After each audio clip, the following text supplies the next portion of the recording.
നമസ്കാരം. ഒറിഗോ ഹീലിംഗ് ടോക്സിലേക്ക് എല്ലാവർക്കും സ്വാഗതം. ഇന്ന് നമ്മൾ സംസാരിക്കുന്നത് ഡയബറ്റിസ് അഥവാ ഷുഗർ എന്ന രോഗത്തെക്കുറിച്ചാണ്. ഇന്ന് ഏറ്റവും അധികം രോഗികൾ കഷ്ടപ്പെടുന്നതും ഈ ഡയബറ്റിസ് എന്ന രോഗാവസ്ഥയിലാണ്. എന്തുകൊണ്ടാണ് ഇത് നമുക്ക് വരുന്നത്? ഡയബറ്റിസ് എന്താണ്? ഡയബറ്റിസ് എന്ന് പറഞ്ഞു കഴിഞ്ഞാൽ നമുക്ക് കോമൺ ആയിട്ട് അറിയാം, നമ്മുടെ ശരീരത്ത് ഗ്ലൂക്കോസിൻ്റെ ലെവൽ കൂടുന്നതാണ്. ഈ ഗ്ലൂക്കോസ് ലെവല് കൂടാതിരിക്കാനായി നമ്മൾ അത് ലഭിക്കുന്ന ഫുഡുകൾ കൺട്രോൾ ചെയ്ത് ഡയറ്റ് എടുക്കുകയാണ് നോർമലി ഷുഗർ പേഷ്യൻസ് ചെയ്യുന്നത്. പക്ഷേ നമുക്ക് ഏറ്റവും അധികം ആവശ്യമായൊരു വസ്തുതയാണ് ഗ്ലൂക്കോസ് എന്ന് പറയുന്നത്. ഗ്ലൂക്കോസ് ശരിക്കും അറിയപ്പെടുന്നത് തന്നെ ഫാസ്റ്റ് ഫ്യൂവൽ എന്നാണ്. നമ്മുടെ ബ്രെയിനിൻ്റെ മെയിൻ ഫുഡാണ് നമ്മുടെ ഈ ഗ്ലൂക്കോസ് എന്ന് പറയുന്നത്. അതുപോലെ നമ്മുടെ ശരീരത്ത് ഈ ഗ്ലൂക്കോസ് നമ്മുടെ ശരീരത്തിലുള്ള എല്ലാ സെൽസിൻ്റെ അകത്ത് ചെന്ന് എനർജി പ്രൊഡ്യൂസ് ചെയ്താൽ മാത്രമേ നമുക്ക് എനർജി ഉണ്ടാവുള്ളൂ. അപ്പോൾ ഈ ഗ്ലൂക്കോസ് എന്ന് പറയുന്നത് നമുക്ക് ഏറ്റവും അധികം ആവശ്യമുള്ള സാധനമാണ്. നമ്മൾ കൺട്രോൾ ചെയ്യേണ്ട ഫുഡിൽ മാത്രമാണോ? ഓരോ പേഷ്യൻസ് വന്നിട്ട് നമ്മളോട് പറയുന്നുണ്ട്, എത്ര ഫുഡ് കൺട്രോൾ ചെയ്തിട്ടും ഈ ഷുഗർ ഇങ്ങനെ ഹൈ ആയിട്ട് നിൽക്കാൻ, എന്താണ് അതിന് കാരണം? ഒരു ഇതും കിട്ടുന്ന ഫുഡൊന്നും കഴിക്കണില്ല, എന്നിട്ടും ഹൈ ലെവലാണ് ഈ ഷുഗർ. അപ്പോൾ എന്തുകൊണ്ടായിരിക്കും അവിടെ ഗ്ലൂക്കോസ് അത്രയും ഫുഡ് കഴിക്കാനായിട്ട് പോലും കൂടി നിൽക്കുന്നത്? അതിനൊരു പ്രത്യേക കാരണങ്ങൾ ഉണ്ടാവില്ലേ? അപ്പോൾ നമ്മൾ അറിഞ്ഞിരിക്കണം എന്തുകൊണ്ടാണ് ഇങ്ങനെ ഗ്ലൂക്കോസ് ലെവൽ കൂടി നിൽക്കുന്നത്. വേണ്ടേ? നമ്മൾ അറിഞ്ഞിരിക്കണം. ഇതിൽ ആദ്യം നമ്മൾ അറിയേണ്ടത് എന്താണെന്ന്, എങ്ങനെയാണ് നമ്മുടെ ശരീരത്തിലെ ഓരോ സെല്ലിലും ഗ്ലൂക്കോസ് എത്തിച്ചേരുന്നതെന്നാണ്. ഇത് നമുക്ക് മനസ്സിലാക്കാനായിട്ട് ഞാൻ നമ്മുടെ ജീവിതത്തിൽ സംഭവിക്കാവുന്ന ഒരു ചെറിയ സിറ്റുവേഷൻ പറയാം. അതായത് നമ്മൾ പുറത്തു പോയപ്പോൾ നമ്മുടെ ഫ്രണ്ടിനെ കണ്ടു. ഫ്രണ്ടിനെ കൂട്ടി നമ്മുടെ വീട്ടിലേക്ക് വരികയാണ്. ഇതിൽ നമ്മളെന്ന് പറയുന്നതാണ് ബ്ലഡ്, ഇനി നമ്മുടെ ഫ്രണ്ടാണ് ഗ്ലൂക്കോസ്.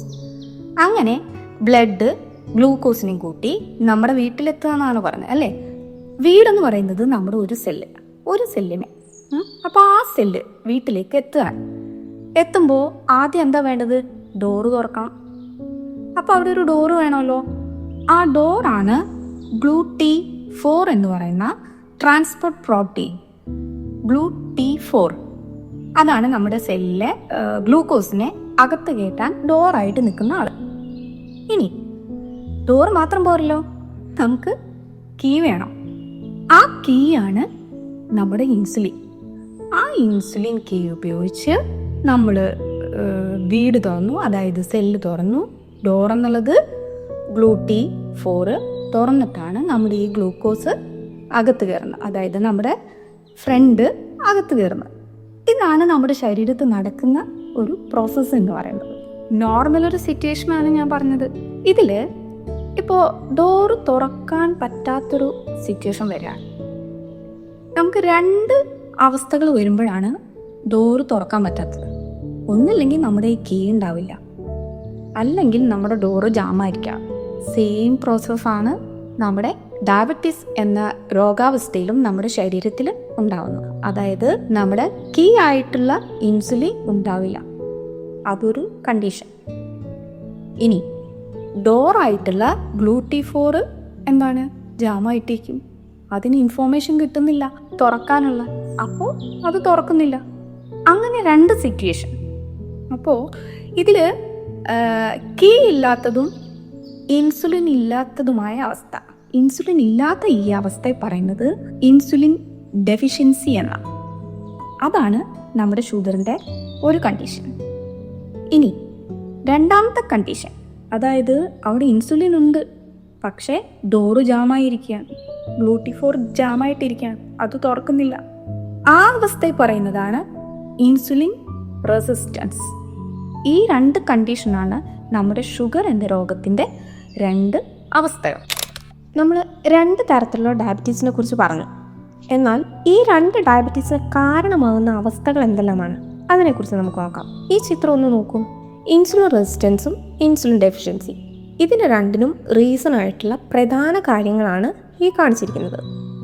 ഇൻസുലിൻ റെസിസ്റ്റൻസിന് പ്രധാനമായ ഒന്നാണ് ജങ്ക് ഫുഡ്, അതുപോലെ belly fat, lack of exercise, stress hormones.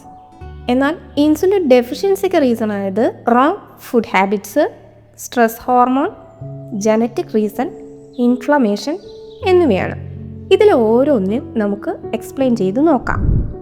ആദ്യമായി നമുക്ക് ഇൻസുലിൻ റെസിസ്റ്റൻസിലുള്ള ജങ്ക് ഫുഡിനെ കുറിച്ചും ഇൻസുലിൻ ഡെഫിഷ്യൻസിയിലുള്ള റോങ് ഫുഡ് ഹാബിറ്റ്സ് അല്ലെങ്കിൽ ബാഡ് ഈറ്റിംഗ് ഹാബിറ്റ്സ് എന്നതിനെക്കുറിച്ച് എക്സ്പ്ലെയിൻ ചെയ്യാം. അപ്പോൾ എന്താണ് ഈ ജങ്ക് ഫുഡ്? ജങ്ക് ഫുഡിൽ കഴിക്കുമ്പോൾ എന്താണ് സംഭവിക്കുന്നത്? ജങ്ക് ഫുഡിൽ ഏറ്റവും കൂടുതൽ അടങ്ങിയിരിക്കുന്നത് വൈറ്റ് ഷുഗർ, മൈദ, റിഫൈൻഡ് ഫ്ലോസ് തുടങ്ങിയവയാണ്. ഇത് ചെന്ന് കഴിയുമ്പോൾ നമ്മുടെ ബോഡിയിൽ ഒരുപാട് ഹൈ ലെവലിൽ ഗ്ലൂക്കോസ് പ്രൊഡക്ഷൻ ആരംഭിക്കും. ഇങ്ങനെ ഗ്ലൂക്കോസ് പ്രൊഡക്ഷൻ നടക്കുമ്പോൾ ഇൻസുലിൻ ഹൈ ആയിട്ട് വേണം. ഈ ഇൻഫോർമേഷൻ നേരെ നമ്മുടെ പാൻക്രിയാസിൽ ചെല്ലും. പാൻക്രിയാസിലുള്ള ബീറ്റ സെൽസ് ഹൈ പ്രൊഡക്ഷൻ തുടങ്ങും. എന്തിൻ്റെ? ഇൻസുലിൻ്റെ. പാൻക്രിയാസിലുള്ള ബീറ്റ സെൽസ് ഹൈ ആയിട്ട് ഇൻസുലിൻ പ്രൊഡ്യൂസ് ചെയ്തുകൊണ്ടേയിരിക്കും. അപ്പോൾ ദിവസവും ഇതുപോലെ ജങ്ക് ഫ്രൂട്ട്സ് നമ്മൾ കഴിക്കുകയാണെന്ന് വിചാരിക്കാം. ഈ പ്രോസസ്സ് കണ്ടിന്യൂസ് നടക്കും. കുറേ എത്തിക്കഴിയുമ്പോഴത്തേക്കും എന്താ സംഭവിക്കുക? ഇൻസുലിനോട് നമ്മുടെ സെല്ല് പ്രതികരിക്കാത്ത അവസ്ഥ വരും. അതായത് ഹൈ ലെവൽ ഇൻസുലിൻ അവിടെ ചെന്ന് കഴിയുമ്പോഴത്തേക്കും നമ്മുടെ സെല്ല് തടുത്തു വയ്ക്കും. ആ അവസ്ഥ എന്താണെന്ന് നമ്മൾ പറഞ്ഞത്? ഡോറ് തുറക്കാത്ത അവസ്ഥ വരുന്നത്. കീ ഇട്ടിട്ടും ജാമായിരിക്കുന്ന അവസ്ഥ എന്ന് പറയുന്നത് എന്തായിരുന്നു? ഇൻസുലിൻ റെസിസ്റ്റൻസ് ആയിരുന്നു. ഇതാണ് ആദ്യമായിട്ട് സംഭവിക്കുന്നത്. പിന്നെ എന്ത് സംഭവിക്കും? പതുക്കെ പതുക്കെ പാൻക്രിയാസ് ടയേർഡായിട്ട് ഇൻസുലിൻ്റെ പ്രൊഡക്ഷനേ ഇല്ലാണ്ടാവും. അങ്ങനെ അത് ഇൻസുലിൻ ഡെഫിഷ്യൻസി ആയിട്ട് മാറും. അപ്പോൾ ഈ രണ്ട് കാര്യങ്ങളും, അതായത് ജങ്ക് ഫ്രൂട്ട്സും ബാഡ് ഈറ്റിംഗ് ഹാബിറ്റ്സും. ബാഡ് ഈറ്റിംഗ് ഹാബിറ്റ്സ് എന്ന് പറഞ്ഞാൽ എന്താ? നമ്മൾ ഫുഡ് കഴിക്കുന്ന ടൈം തെറ്റുക, രാത്രി വളരെ വൈകിയ ഭക്ഷണം കഴിക്കുക, അല്ലെങ്കിൽ ഓവറായിട്ട് ഭക്ഷണം കഴിക്കുക. ഇതും ഇതേ അവസ്ഥയ്ക്ക് തന്നെ കാരണമാകും. അതുകൊണ്ടാണ് ഈ രണ്ടെണ്ണം ഒരേ ലെവലിൽ പറയുന്നത്. ഈ രണ്ട് രോഗാവസ്ഥയ്ക്കും ഈ ജങ്ക് ഫുഡ്സും ബാഡ് ഈറ്റ് ഹാബിറ്റ്സും എങ്ങനെയാണെന്ന് മനസ്സിലായല്ലോ. അടുത്തത് ഇൻസുലിൻ റെസിസ്റ്റൻസിന് കാരണമാകുന്ന ബെല്ലി ഫാറ്റാണ്. ഇത് നമ്മുടെ വയറിനുള്ളിലുള്ള വിസറൽ ഫാറ്റ് ആയിട്ട് ലിവറിൻ്റെയും പാൻക്രിയാസിൻ്റെയും ലാർജ് ഇൻറ്റസ്റ്റൈൻ്റെയും എല്ലാം ചുറ്റും ശേഖരിച്ചു വയ്ക്കും. ഇത് ശരിക്കും പറഞ്ഞാൽ ഒരു ആക്റ്റീവ് ടിഷ്യൂ ആണ്. ഇത് വന്ന് കെമിക്കൽസിനെയും അതേപോലെ തന്നെ ഹോർമോൺസിനെയും പുറപ്പെടുവിക്കും.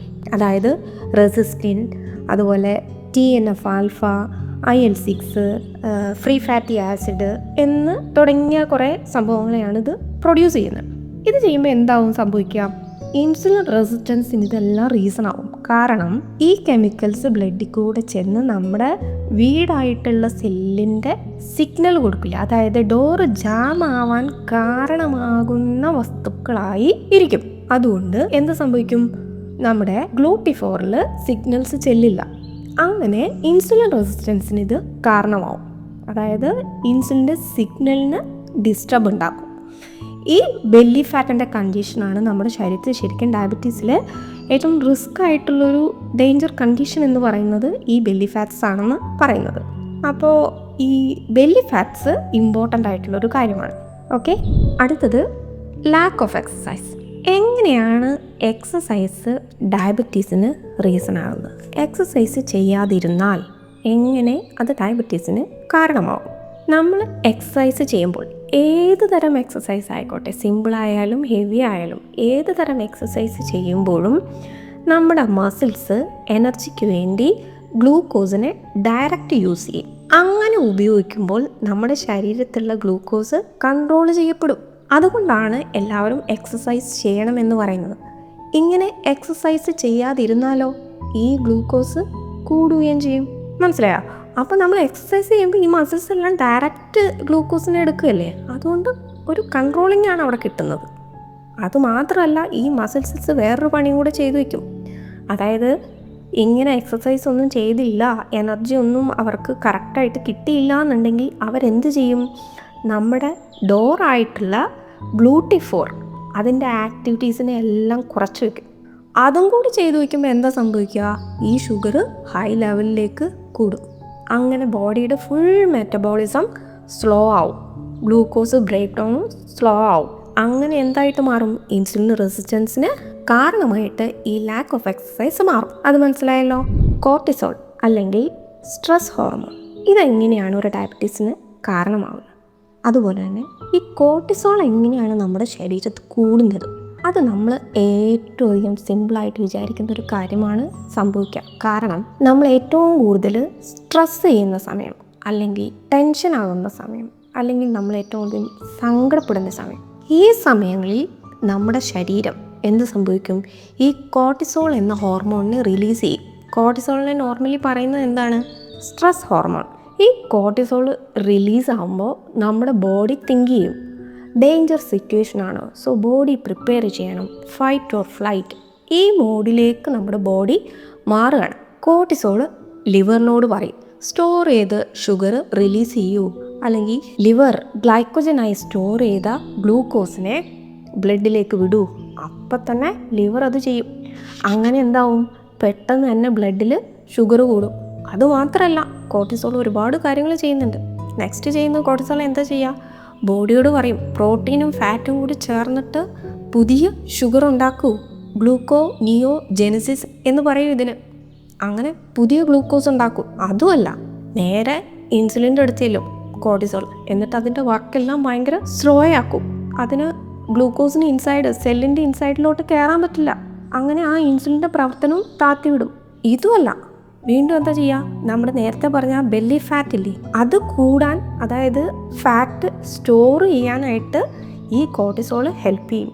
ഇത്രയും പ്രവർത്തനങ്ങൾ കോർട്ടിസോൾ ഒറ്റയടിക്ക് ചെയ്യുകയാണ്. ഇത്രയും ചെയ്യുമ്പോഴത്തേക്ക് എന്താ സംഭവിക്കണേ? 2 തരത്തിലുള്ള ഡയബറ്റീസും ഇതിന് കാരണവും. അതായത് ഇൻസുലിൻ റെസിസ്റ്റൻസും വരുന്നുണ്ട്, ഇൻസുലിൻ ഡെഫിഷ്യൻസിയും വരുന്നുണ്ട്. 2 രീതിയിലും വരുന്നുണ്ട്. അതുകൊണ്ടാണ് ഈ കോർട്ടിസോൾ 2 കാരണമായി മാറുന്നത്. അടുത്തത് ജെനറ്റിക് റീസൺ. നമ്മുടെ ജീനിൽ ഇതിങ്ങനെ ഹൈഡായിട്ട് കിടക്കുകയായിരുന്നു. നമ്മൾ വലിയ കുഴപ്പമൊന്നുമില്ലാതെ ഇങ്ങനെ പോവുകയാണ്. അങ്ങനെയുള്ളവരുടെ പാൻക്രിയാസിലെ ബീറ്റാ സെൽ ഓൾറെഡി വീക്കായിരിക്കും. പക്ഷേ പാൻക്രിയാസ് ഭയങ്കര പാവമാണ്. അവർ നന്നായിട്ട് ഹാർഡ് വർക്ക് ചെയ്ത് നമ്മുടെ ബോഡിയൊക്കെ മെയിൻറ്റെയിൻ ചെയ്തു വരായിരുന്നു. അങ്ങനെ നിൽക്കുമ്പോൾ നമ്മൾ പാൻക്രിയാസിന് ഹെവി ലോഡ് കൊടുത്തു. എങ്ങനെയാണ് ലോഡ് കൊടുത്തത്? സിവിയർ ആയിട്ടുള്ള മെൻ്റൽ സ്ട്രെസ് കൊടുത്തു, അല്ലെങ്കിൽ എന്തെങ്കിലുമൊക്കെ സർജറി വരിക, അല്ലെങ്കിൽ ഒരു ആക്സിഡൻറ്റ് വരിക, അതുപോലെ കോവിഡ് പോലെയുള്ള ഇൻഫെക്ഷൻസ് വരിക, അതും അല്ലെങ്കിൽ ഈ ആസ്മ, ആർത്രൈറ്റിസ് എന്നിവയ്ക്ക് ഉപയോഗിക്കുന്ന സ്റ്റിറോയിഡ് മെഡിസിൻസ് ഇല്ലേ, അതുപയോഗിക്കുക. അതുപോലെ തൈറോയിഡ് ഹോർമോൺ ഇംബാലൻസ്, അങ്ങനെയുള്ള പ്രോബ്ലംസ് വരിക. ഇതെല്ലാം വരുമ്പോഴത്തേക്കും എന്താ സംഭവിക്കാം? ഈ ജീനി കിടക്കുന്നത് ഇങ്ങനെ സട ഉടനെങ്ങി എഴുന്നേൽക്കും. എണീറ്റിട്ട് എന്താ ചെയ്യുക? നേരെ നമ്മുടെ പാൻക്രിയാസിനെ അടിച്ചു വീഴ്ത്തും. വീഴ്ത്തി കഴിയുമ്പോൾ പിന്നെ ഇൻസുലിൻ്റെ പ്രൊഡക്ഷൻ എന്തായി? വളരെ കുറഞ്ഞു. ഇൻസുലിൻ പ്രൊഡക്ഷൻ ഇല്ലാതെയായി. അങ്ങനെ നമ്മുടെ ബ്ലഡിൽ ഗ്ലൂക്കോസ് ലെവൽ ഹൈ ആയിട്ട് മാറും. ഇതാണ് ജനറ്റിക് റീസൺ വഴി വരുന്ന ഡയബറ്റീസ്. അടുത്തത് ക്രോണിക് ഇൻഫ്ലമേഷൻ. എങ്ങനെയാണ് ഈ ഇൻഫ്ലമേഷൻ ഡയബറ്റീസിന് കാരണമാകുന്നത്? ഈ ഇൻഫ്ലമേഷൻ വരുമ്പോൾ നമ്മുടെ ബോഡി ഇൻഫ്ലമേറ്ററി കെമിക്കൽസ് റിലീസ് ചെയ്യും. അതായത് ബോഡിയിൽ ഇൻഫ്ലമേഷൻ ഉണ്ടാകുന്ന സമയത്ത് ഈ ചില കെമിക്കൽസ്, അതായത് പ്രധാനപ്പെട്ട നമ്മുടെ cytokine, TNF alpha, IL-6, stress ഹോർമോണായിട്ടുള്ള കോർട്ടിസോള്, ഇതെല്ലാം പ്രൊഡ്യൂസ് ചെയ്യും. അപ്പോൾ എന്താ സംഭവിക്കുക? സൈറ്റോക്കിൻ ചെന്നിട്ട് നമ്മുടെ സെൽസിൻ്റെ ഡോറിനെ ഓപ്പൺ ചെയ്യാൻ സമ്മതില്ല. അത് ബ്ലോക്കാക്കി വയ്ക്കും. എത്ര ശ്രമിച്ചാലും നമ്മുടെ ഏതാണ് ഡോറ്? ഗ്ലൂട്ടിഫോറിനെ ബ്രേക്കപ്പ് ആക്കും. അതേപോലെ സൈറ്റോക്കിൻ ഇതാണ് ചെയ്യണമെങ്കിൽ കോർട്ടിസോൾ എന്താണ് ചെയ്യുന്നത്? അവിടെ ഇൻസുലിൻ്റെ പ്രവർത്തനം എല്ലാം കുറയ്ക്കും. നമ്മൾ നേരത്തെ പറഞ്ഞു കോർട്ടിസോൾ എന്തൊക്കെയാണ് ചെയ്യണമെന്ന് നമ്മൾ പറഞ്ഞായിരുന്നു. ആ പ്രവർത്തനങ്ങളെല്ലാം നടക്കും. അപ്പോൾ ആ സമയത്ത് എന്താ സംഭവിക്കുക? നമ്മുടെ ലിവർ ഗ്ലൂക്കോസ് ഹൈ ആക്കും. അതുകൊണ്ടാണ് നമുക്ക് ക്രോണിക് ഇൻഫ്ലമേഷൻ വരുന്ന സമയത്ത് ഫുഡ് കഴിച്ചില്ലെങ്കിൽ പോലും ഫാസ്റ്റിംഗ് ഷുഗർ ടെസ്റ്റ് ചെയ്ത് നോക്കിയാൽ ഷുഗർ കൂടുതലായിരിക്കും. ഈ കാരണങ്ങളൊക്കെയാണ് നമ്മുടെ ഇപ്പോഴത്തെ കൊറോണയുടെ എഫക്റ്റിന് ശേഷം ഒരുപാട് പേർക്ക് ഷുഗർ വന്നിട്ടുണ്ട്. ശ്രദ്ധിച്ചാൽ അറിയാൻ പറ്റും. ഒന്ന് നമ്മൾ നോക്കിയാൽ മതി, അറിയാൻ പറ്റും. അതിൻ്റെ റീസൺ ഇതാണ്. ഗ്ലൂക്കോസ് എങ്ങനെ നമ്മുടെ ശരീരത്തിൽ കൂടുന്നു, ഏതെല്ലാം അവസ്ഥയിൽ കൂടുന്നു എന്നുള്ളത് കൃത്യമായിട്ട് എല്ലാവർക്കും മനസ്സിലായി കാണുമെന്ന് വിചാരിക്കുന്നു. അപ്പോൾ ഇനി അടുത്ത് നമ്മൾ അറിയേണ്ടത് എന്താണ്? നമ്മുടെ ഈ കാരണങ്ങളെല്ലാം കൊണ്ട് ഡയബറ്റിക് അവസ്ഥയിലായ പേഷ്യൻസ് എങ്ങനെ തിരിച്ച് നോർമൽ അവസ്ഥയിലേക്ക് എത്താം എന്നുള്ളതിനെക്കുറിച്ചാണ്. അത് വിശദമായി അടുത്ത സെക്ഷനിൽ. Okay, thank you so much.